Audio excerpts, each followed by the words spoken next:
Hi, welcome to Book of Jake. Third episode. I'm with John, somebody I know for about 20 years. Yeah. 20 years. The reason John's here because he's actually chapter 12 or chapter 13, barring my age now. So he's actually showing my age. Chapter 12 or chapter 13. And John's an amazing guy. He actually was 172 kilos. I kid you not, 172 kilos when I first met him. He was literally as big as a truck. And over the course of maybe 5 years, Yeah. during that period, he lost half his body weight to 85 kilos. That was his lowest. He's put on a bit now, about 10 kilos. I think it's a holiday weight. But so that chapter is about what you got to do to actually make that change. I think it's the tenacity that you have, and what do you do to lose the grip. So I'll just cut straight to John. And John, so just tell us about this journey, John. Well, I think by virtue of us going that way back, I think one of the things is there's a lot of resilience and perseverance involved, and there was a lot of room for failure as well. I failed many times, relapsed. As you know, it's so easy to fall into bad habits, and I was fortunate enough to be around people who were really supportive. I think it's really important to, that there's, you had mentioned that you are the average of the five people. Yeah, good segue, yes. Yeah, and this is, the proof is in the pudding. I mean, if you keep good energy around you, naturally that's just going to evolve you into something else. So, I mean, you were like 172 kilos. I remember this. Yeah, he was yeah. just so huge, and he was in a dark Yeah. place, and he was angry all the time. He was upset with people. He put up this false front, like he was unapproachable and absolutely, stuff like that. absolutely. I saw through it, and so I think what was the straw that broke the camel's back that made you say, you know what, I had enough. How do I change? So there were a few things, but primarily it was loneliness. Loneliness because, nobody understood me, but I think more importantly is I couldn't understand myself. Good point. Yes, very good point. Yeah. And I felt like if I were to continue down this route, I would either destroy myself. Yeah, you were heading for Yeah. destruction. I remember Yeah. there was one time we were at a France party and some people didn't pay attention to him, and he was so angry, and he went into the, I won't mention the hotel, he went into the toilet and he pulled out the sink.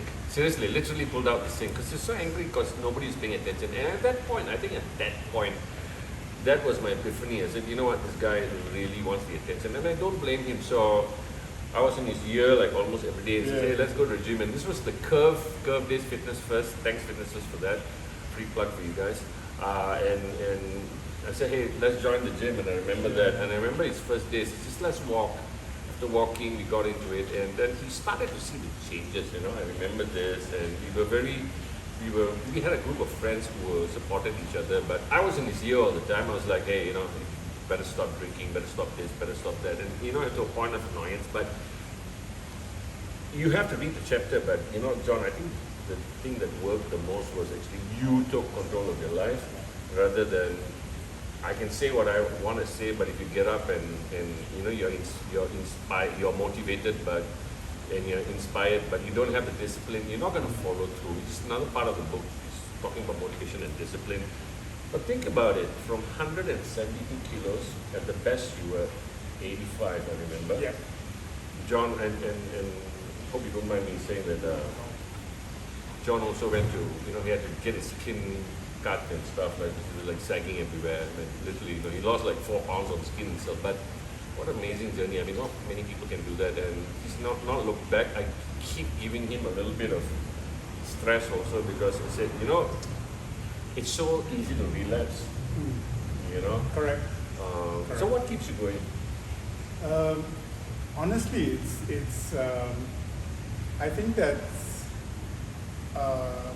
one is a continuous pursuit to be the better man that I was yesterday. Okay. The second is to constantly live with purpose. And then the third, perhaps the most important of all, is to all the gifts that I've been enjoying since since turning my life around for the better. That alone is motivation enough for me to want to keep going and enjoy those gifts for as long as I can, and be able to pass that kindness on to everyone else too. Okay, so I mean, to be completely brutal from being the really obese person you were, and you know, and where you are now. There's like, you know, two things you can say to, you know, I know for a fact that a lot of people, you know, as we're closing into New Year, and you know, the New Year resolutions will start, and 95%, I don't know the exact statistics, so I can't tell you, but I know it's about 95% will give up. So what can you actually tell people to hold on to this and continuously do? You said something just now which is like, be better than yesterday. And a good friend of mine, Cheng Chow, actually told me this is 1% better daily, which I thought was a brilliant analogy of how you improve your life. But I haven't been 172 kilos, so I can't lie. I've been a little bit on the pudgy side, but all my life I've been pretty decent. But so I wouldn't be able to understand the psyche of what it is like. You know, I think it's more an emotional thing. What would you tell somebody who wants to lose the 20 kilos or 30 kilos? Because I don't know anybody who's 172 kilos except you, but what would you tell them? One is be consistent and be honest with where you want to go with it.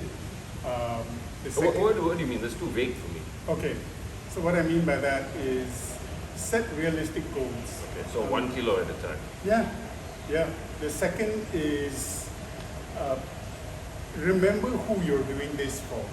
I think it's more important for you to, I mean, I'm not a big fan of resolutions, I'll be honest. I think fuck that trend. It really is about you.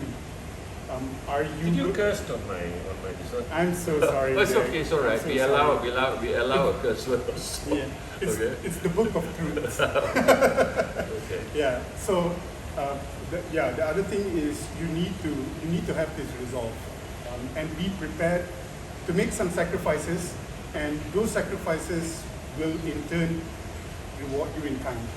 Yeah, I think the sacrifices is inevitable. You know, when you're partying and I have this, you know, straight in your face advice. I tell people that when you start to straighten up your life, when you start to, you know, when you're starting to put discipline and all that, you're going to shut a lot of people out, and people will find you not fun at all. People don't find me fun at all because I'm a guy that's up at 5 o'clock and I'm already doing things, and I'm writing things down, I'm prepping, I'm exercising, just finish a workout, badass workout. You know, I'm so disciplined because I'm so focused on what I want to achieve and what I want to help people and what I want to do. And you're going to lose all your friends because you're not the partying type. I don't smoke, I don't drink. I still spin, but you know, and then you lose all your friends. It's no fun. It's no fun because their version of fun Yeah, correct.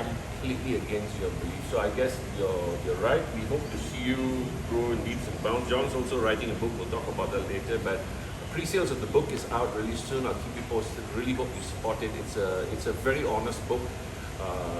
It's not la-di-da. It's straight up in your face. Hey guys, I did this. You do that. I really hope you enjoy the book. It's going to be on sale online. You know, please check out bookofjake.my in the next week, and pre-sales be on. So until I see you next episode, John, you got any parting words? Get the damn book. Trust me, I had a pre-read. Sorry guys, spoiler alert, it's good, really. Cheers guys, till the next episode. See you.